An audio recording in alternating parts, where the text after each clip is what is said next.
For as long as I can remember, ever since my first iPhone, Apple has included a 5-watt charger in the box, and that's probably the one most people will use. But did you know, starting with the iPhone 8 onwards, 2017 I believe, you can actually fast charge the iPhone if you spent more money on a 18 or 20 watt charger. Of course, it wasn't included from Apple, even though this was a feature that was available, because of course the Apple premium tax for being a sheep. Anyway, over the years I have used other 12-watt chargers, or in fact starting with the iPhone X, I mostly use wireless charging these days, so I kinda just skipped over the whole fast charging feature, even though it's available and something the Android market definitely is way more advanced in terms of being able to offer a lot faster charging speeds. Thanks to Syncwire, I can finally get a taste and find out what this feature's like for my 4-year-old iPhone. They sent over the PD 20-watt USB-C charger along with a USB-C to Lightning cable for me to test out. As always, a quick disclaimer though, I have been given these products for free to test. I've not been paid, sponsored, or told to say anything in this video. This tiny little white charger has a single USB output that lights up nicely when plugged in. As the name suggests, it has a max power output of 20 watts with different voltage and amp options depending what you're using it with. I really like the look of it, simple, clean, and it's really nice and small. But the looks aside, how does it perform? I'll be doing a couple of tests with my iPhone X. First, I drained the battery to 1% to see how long it takes to charge to 80 and 100%. I'll explain why these two goals in a minute.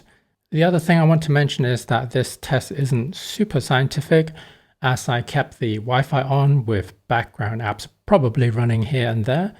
I'm not using the phone while it's charging, but I did occasionally turn on the display just to check the level before quickly turning it off again, so hopefully it doesn't impact the overall test too much. I'm hoping this test is more realistic on how I would use the phone day to day. And finally, I did turn off the optimized battery charging feature, as no one really knows what it's doing in the background, but it could limit the ability to charge the battery fully. That's not what we want in this test, especially if we want to charge beyond the 80%. So here are the results. With a standard Apple 5-watt charger, it took about 1.5 hours to reach 80%. Why 80%? Well, it's kind of the sweet spot in terms of charging time and charge level plus for the health of the battery. As with most lithium batteries, it's actually better for the long-term health, that is, by not fully charging it to 100% or draining it too low on the flip side. But if we want to hit 100%, it took another 1 hour and 41 minutes to reach the full capacity. It may seem weird since it took longer to reach the last 20% compared to the first 80, but that's the thing, it slows down significantly the closer it is being full. That's why I said the 80% is kind of the sweet spot. Now, what about the new contender? It took 50 minutes to reach 80%, so about 1.6 times faster, and not too surprisingly, it took another 1 hour and 26 minutes to reach 100%, quicker than Apple, but still quite some time to reach the full capacity as expected. Another scenario I want to test was, say the battery is flat and you only have 30 minutes to charge your phone before you leave the house for some reason. This is where the charging time comes in handy. So what does it look like in this case? With the Apple 5-watt charger, 30 minutes gives you 21%, which is pretty bad since 20% the phone will advise you to turn on the lower power mode, so that's not much use. Whereas with the Syncwire, 30 minutes gave me about 56% capacity. I think the results are pretty conclusive.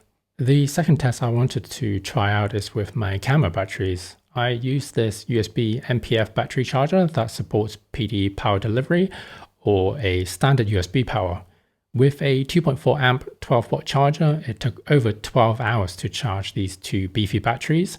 In comparison with the Syncwire, I managed to reduce the time to 7 hours and 14 minutes, so it's a bit quicker. So there we go. Do I recommend it? Personally, I like having the option. As mentioned, I usually use wireless charging these days.